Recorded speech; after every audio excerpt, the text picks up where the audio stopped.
अस्सलाम वालेकुम। Last lecture में हमने देखा कि कैगल को और कोलैब को यूज़ करते हुए आप मशीन लर्निंग का प्रोजेक्ट किस तरह उसके ऊपर इम्प्लीमेंट कर सकते हैं या उसके आउटपुट आप वहाँ पे किस तरह देख सकते हैं, उसको यूज़ किस तरह किया जा सकता है, उसका सारा तरीका हमने स्टेप बाय स्टेप देखा। इस लेक्चर में मैंने आपको बताना है जुपिटर नोटबुक क्या है, एनाकोंडा क्या है। तो सबसे पहले अगर आपने एनाकोंडा नोट नेविगेटर इंस्टॉल नहीं किया हुआ सिस्टम में, तो उसको इंस्टॉल कर लें। एनाकोंडा नेविगेटर है क्या, इसके बारे में थोड़ा सा एक्सप्लेन कर दूं तो ये एक हमारे पास डाटा साइंस का टूल है जो पाइथन प्रोग्रामिंग लैंग्वेज के लिए डिज़ाइन किया गया है। ये किसी भी डाटा साइंस प्रोजेक्ट के लिए ज़रूरी लाइब्रेरीज और पैकेजेस को ईजिली मैनेज करने में मदद कर देता है। ठीक है, इस टूल को यूज़ करके आप अपने पाइथन एनवायरनमेंट को ईजिली सेटअप कर सकते हैं, लाइब्रेरीज इंस्टॉल कर सकते हैं और अपने प्रोजेक्ट्स को ऑर्गेनाइज कर सकते हैं। एनाकोंडा नेविगेट के ज़रिए आप अपने डाटा साइंस प्रोजेक्ट्स को एफिशिएंटली मैनेज कर सकते हैं और पाइथन प्रोग्रामिंग में काम करने में मदद हासिल कर सकते हैं। तो हमारे पास एनाकोंडा नेविगेटर क्या है, ये सारा एक ग्राफिकल यूज़र इंटरफेस प्रोवाइड करता है जिसके अंदर मल्टीपल पैकेजेस इंस्टॉल होते हैं या आप इनको पैकेजेस को लॉन्च करवा सकते हैं। इसमें हमारा जो काम है एनाकोंडा नेविगेटर के अंदर वो है जुपिटर नोटबुक के साथ। ये देखिए, ये लिखा हुआ है web based interactive computing notebook environment है जो ह्यूमन रीडेबल डॉक्यूमेंट्स को रीड भी कर रहा होता है, एडिट भी कर रहा होता है और उसको परफॉर्म कर रहा होता है। तो जुपिटर नोटबुक है क्या, किस पर्पस के लिए यूज़ किया जाता है, पहले इसको एक्सप्लेन कर लेते हैं, उसके बाद इसको लॉन्च करेंगे और इसमें देखेंगे कि हम अपना मशीन लर्निंग का प्रोजेक्ट इधर किस तरह इम्प्लीमेंट कर सकते हैं। तो जुपिटर नोटबुक एक इंटरेक्टिव कंप्यूटिंग इन्वायरमेंट है। ठीक है, जो डाटा एनालिसिस हो गया, डाटा विजुअलाइजेशन हो गया या मशीन लर्निंग के जितने भी टास्क हैं उसके लिए यूज़ होता है। ये एनाकोंडा नेविगेटर में शामिल है, जैसे कि आपको स्क्रीन पे विजिबल हो रहा है, जो एक ग्राफिकल यूज़र इंटरफेस है जिसकी मदद से डाटा साइंटिस्ट हो जाएं या फिर डेवलपर हो जाए पाइथन प्रोग्रामिंग में लाइब्रेरीज और टूल्स जैसे कि जुपिटर नोटबुक को आसानी से मैनेज कर सकते हैं। जुपिटर नोटबुक एक वेब एप्लीकेशन है। ठीक है, डेफिनेटली वेब के ऊपर शो हो रही है, जो वेब ब्राउज़र में चलती हैं या सेल बेस्ड आपको एनवायरनमेंट प्रोवाइड कर रही होती है, जहाँ पर आप पाइथन के कोड, टेस्ट, इक्वेशंस, विजुअलाइजेशन और मल्टीमीडिया कंटेंट को लिख कर और ठीक है, रीकर और रन किया जा सकता है, ईज़िली आप इसको रन कर सकते हैं। तो यूज़र्स जो है वो कोड का रिज़ल्ट डायनामिकली देख रहे होते हैं, अभी जिस तरह हम करेंगे आप देख रहे होंगे किस तरह वो डायनामिकली देख रहे होते हैं। एनाकोंडा नेविगेटर जो है वो आसानी से एनाकोंडा नेविगेटर के ज़रिए आप आसानी से जुपिटर नोटबुक को क्या कर सकते हैं, लॉन्च करवा सकते हैं। जैसे कि अभी हम करेंगे, यहाँ पे देखिए लॉन्च का बटन है, अगर तो आपको पहले से इंस्टॉल है, अगर इंस्टॉल नहीं है तो पहले इंस्टॉल कर लें और उसके बाद इसको क्या कर लें, लॉन्च कर लें। ठीक है, तो इस तरह जो जुपिटर नोटबुक हमारे पास है, एनाकोंडा नेविगेटर के ज़रिए डाटा साइंटिस्ट, डेवलपर और रिसर्च जो प्रोफेशनल होते हैं उनके लिए एक पावरफुल टूल प्रोवाइड करता है जिसके ज़रिए वो डाटा एनालिसिस कर सकते हैं, साइंटिफिक कंप्यूटिंग कर सकते हैं, टास्क को स्ट्रीमलाइन कर सकते हैं, ऑर्गेनाइज कर सकते हैं और इम्प्रूव कर सकते हैं। अभी हम इसके ऊपर पहले वर्किंग कर लेते हैं, लास्ट में फिर मैं आपको डिफरेंस बताऊंगी कि कैगल है, कोलैब है और जुपिटर नोटबुक, इन तीनों में बेसिक डिफरेंस है क्या। तो सबसे पहले हमारे पास जिस तरह आपको स्क्रीन में नज़र आ रहा है, यहाँ पे न्यू पे आ जाएँ। ठीक है, ये एनवायरनमेंट है, जैसे ही आप जुपिटर नोटबुक करेंगे आपके पास अपनी ही जो डेस्कटॉप है उसके बेसिक या अपनी जो सी ड्राइव है उसके बेसिक जो फ़ोल्डर्स हैं वो शो हो जाएँगे। पाइथन 3 है, टेक्स्ट फाइल्स भी बना सकते हैं, फ़ोल्डर भी ओपन कर सकते हैं, टर्मिनल भी ओपन कर सकते हैं, लेकिन हमने यहाँ पे एक न्यू नोटबुक क्रिएट करनी है, उसके लिए आप पाइथन 3 पे क्लिक करें। पाइथन 3 पे क्लिक करने के बाद आपके पास कुछ इस तरह का इंटरफेस आ जाएगा। ये बिल्कुल उसी तरह का इंटरफेस है जो कैगल पे आपको शो हो रहा था और जो आपको कोलैब पे शो हो रहा था। सबसे पहले आप इस बुक का जो है वो टाइटल नेम जो है वो चेंज कर लें। हम डेमो के नेम से रख लेते हैं, डेमो 1 के नेम से, और इसको आप रीनेम कर दें। देखिए वो डेमो 1 के नेम से जो है वो रीनेम हो गया। ठीक है, अब हमने कर्नल जो है वो हमारा स्टार्ट करवाना है, तो सिंपल आप एक प्रिंट का प्रोग्राम ले लें, प्रिंट योर नेम, कुछ भी आप लिख लें, शिफ्ट इंटर दबाएंगे तो ये आपका प्रोग्राम क्या हो गया, रन हो गया। देखिए अगेन सेम है। अब यहाँ पे पाइथन के अंदर जो जुपिटर नोटबुक है, आप अपना डाटा सेट किस तरह इम्प्लीमेंट कर सकते हैं या किस तरह आप अपलोड कर सकते हैं, तो उसके लिए आप वापस होम पेज के ऊपर आ जाएं।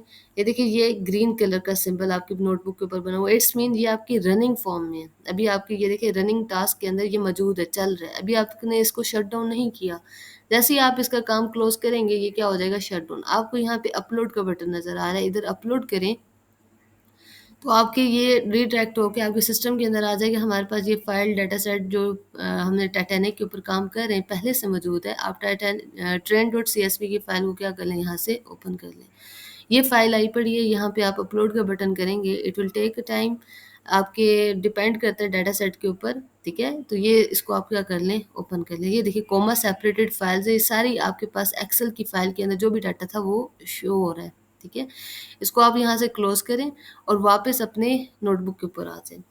आपको मैंने इम्पोर्टेंट लाइब्रेरीज़ शो करवाई थी कि किस तरह आप वो क्या कर सकते हैं, इम्पोर्ट कर सकते हैं।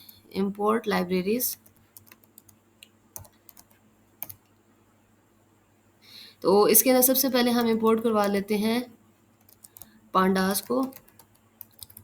पांडास लास्ट टाइम हम डिटेल में देख चुके थे। पांडास क्या करता है, आपके डाटा सेट को रीड करने के लिए यूज़ किया जाता है, और एज पीडी का मीन्स है कि आप इसको रीनेमिंग के लिए यूज़ कर रहे हैं। आपने फर्दर जब भी इसको यूज़ करना है तो आप क्या लिख रहे होंगे, पीडी यूज़ कर रहे होंगे। सेकंड पे इंपोर्ट करवा लेते हैं numpy एज एनपी के नेम से। ठीक है, ये दो जो हो गए हमारे पास लाइब्रेरीज इंपोर्ट हो गई। देखिए इसको रन किया है, थोड़ा सा टाइम लेता है, और उसके बाद लाइब्रेरीज क्या हो गई हैं, इंपोर्ट हो गई हैं। अगेन हमने डाटा सेट को क्या करना है, रीड करना है। Read underscore C S V comma separated file है, इसके अंदर हमने क्या पाथ पाथ प्रोवाइड कर देना। पाथ क्या है वो भी देख लेते हैं, इक्वल कर लेते हैं, इसको डी एफ के अंदर रख लेते हैं। ठीक है, पाथ के लिए आप क्या करें, वापस होम पेज पे आ जाएं और ये जो लिखा हुआ है इसको ऊपर राइट क्लिक करें, कॉपी लिंक के ऊपर आ जाएं। जैसे ही आप लिंक को कॉपी करेंगे आप यहाँ पे क्या करें, कंट्रोल वी कर दें। ठीक है, लेकिन यहाँ पे ये तरीका आपने नहीं करना। सिर्फ ये काम हम कहाँ कर रहे होते हैं, जहाँ पे हमारे पास ऑनलाइन पाथ प्रोवाइड करना हो, या आपके सिस्टम के अंदर इस जुपिटर नोटबुक के अंदर आपने ऑलरेडी अपलोड कर दिए, तो आपने यहाँ पे सिर्फ अपने train dot C S V file का नाम रखना है और शिफ्ट इंटर दबा देना है। अब आपने अगेन वही concept D F dot head करेंगे तो आपके पास क्या आ जाएगा, पहली जो 5 रोज हैं वो डाटा सेट की शो हो जाएंगी। ठीक है, इसी तरह आप डी एफ डॉट शेप करेंगे तो वो ओवरऑल आपको बता देगा कि इसकी जो रोज़ हैं और कॉलम्स हैं वो कितने हैं, वो शो करवा देगा। तो ये आपके पास मल्टीपल वही कोडिंग है जो हमने कोलैब के अंदर डिटेल में देखी थी कि आप अपने डाटा सेट को किस तरह डिस्क्राइब करवा सकते हैं। डिस्क्राइब करवाने के लिए हम अगेन डिस्क्राइब का फंक्शन लिखेंगे, शिफ्ट एंटर दबाएंगे और ये आपको डिस्क्राइब करे। डिस्क्राइब में वो सारी मिसिंग वैल्यूज़, ये सारी ओवरऑल वैल्यूज़ का स्टैटिस्टिकल जो मैयर है वो शो करवा देता है। ठीक है, मीन मीडियन मोड वगैरह शो करवा रहा है। अगर आप डी एफ डॉट इन्फो करेंगे तो इसमें आपको सारे की सारी डाटा सेट की क्या मिल जाएगी, इन्फो। ठीक है, शिफ्ट एंटर करें, ये सारी इन्फॉर्मेशन वो दे रहा है। तो देखिए ये आपका कोड जो है वो, या प्रोजेक्ट जो है वो, अगर आप जुपिटर नोटबुक पे रन करना चाहें तो वो इस तरह आपके पास एक्टिवेट हो जाएगा और इस तरह आप इसके ऊपर काम इजीली कर सकते हैं। ऑटो सेव है, ऑटोमेटिकली वो क्या हो जाएगा, सेव होता जाएगा। क्लियर है यहाँ तक? इसके अंदर आप अपने वही कोडिंग कर सकते हैं अगेन जो आपने लास्ट टाइम वहाँ पे की है, जिस तरह हमने कैगल और कोलैब के ऊपर कोडिंग की है, आप वो भी यहाँ पे कर सकते हैं। अब आ जाते हैं बात इसकी कि आपने कैगल को यूज़ किया, आपने कोलैब को यूज़ किया, इन तीनों में से सबसे इफ़ेक्टिव कौन-सा है? ठीक है, कैगल है या आपके पास कोलैब है या आपके पास जुपिटर नोटबुक है। तो देखिए कैगल हो गया, कोलैब हो गया, जुपिटर नोटबुक हो गया, ये तमाम एक डाटा साइंटिस्ट या मशीन लर्निंग के टास्क के लिए यूज़ किया जाता है। इनके दरमियान अगर डिफरेंस देखा जाए तो कैगल जो है वो ऑनलाइन प्लेटफॉर्म है जो कि डाटा सेट्स प्रोवाइड करता है, कंपटीशंस प्रोवाइड करता है, कर्नल्स या जुपिटर नोटबुक्स ऑनलाइन हमें प्रोवाइड कर रहा होता है। यूज़र जो है वो उसमें कंपटीशंस में पार्टिसिपेट कर सकते हैं, कोलेब्रेशन कर सकते हैं और अपने जो डाटा है या डाटा सेट्स कोड्स वगैरह को पब्लिकली कर सकते हैं, ठीक है, शेयर कर सकते हैं। वहाँ पे वाइड रेंज ऑफ हमारे पास जो है डेटा सेट्स पड़े होते हैं, प्री इंस्टॉल लाइब्रेरीज यूज़ हो रही होती हैं जो कि वेरियस टास्क कर रही होती हैं। इसी तरह मशीन लर्निंग के प्रोजेक्ट्स या उसके अंदर कंपटीशन में आप पार्टिसिपेट कर रहे होते हैं। सेकंड चीज़ आ जाती है गूगल कोलैब। तो गूगल कोलैब या कोलैबोरेटरी आप कह सकते हैं, ये एक फ्री क्लाउड सर्विस प्रोवाइड करता है जो कि गूगल दे रहा है। ठीक है, ये यूज़र को इस बात के अलाउ करता है कि वो राइट करे, पाइथन के कोड को एग्जीक्यूट करे। ठीक है, ये फ्री एक्सेस देता है जीपीयूज़ की और टीपीयूज़ की, और ये सूटेबल है डीप लर्निंग टास्क के लिए। लेट्स सपोज आपने अगर कोई सीएनएन का टास्क करना है जिसमें आपने इमेजेस की क्लासिफिकेशन करनी है या कंप्यूटर विजन के ऊपर काम करना है, तो ये आपको वहाँ पे सूटेबल एनवायरनमेंट प्रोवाइड कर रहा होता है। वहाँ पे यूज़र जो है वो रियल टाइम पे कोलैबोरेशन भी कर रहे होते हैं, अपनी नोटबुक्स को भी शेयर कर रहे होते हैं, गूगल ड्राइव के साथ इंटीग्रेशन भी कर रहे होते हैं। ठीक है, स्टोरेज वगैरह की एक्सेस वो गूगल ड्राइव पे प्रोवाइड कर रहे होते हैं। और थर्ड चीज़ आ जाती है हमारे पास जुपिटर नोटबुक। जुपिटर नोटबुक एक ओपन सोर्स वेब एप्लीकेशन है जो कि ये अलाउ करती है कि आपने अपने डॉक्यूमेंट्स को, लाइव कोड को, इक्वेशंस को, विजुअलाइजेशन को या नैरेटिव टेक्स्ट वगैरह को किस तरह आपने उसको शेयर करना है या किस तरह आपने उसको सपोर्ट करना है। इसके अंदर मल्टीपल प्रोग्रामिंग लैंग्वेजेज़ आती हैं, जैसे पाइथन है, आर है, जूलिया है, ये सारी हमारे पास इसमें प्रोवाइड कर रहे हैं। हम पाइथन को बेसिकली यूज़ कर रहे हैं। इसके अंदर आप अपने सेल्स को जो है वो इंटरैक्टिवली क्या कर सकते हैं, रन कर सकते हैं, एक्सप्लोर कर सकते हैं, विजुअलाइज़ेशन कर सकते हैं।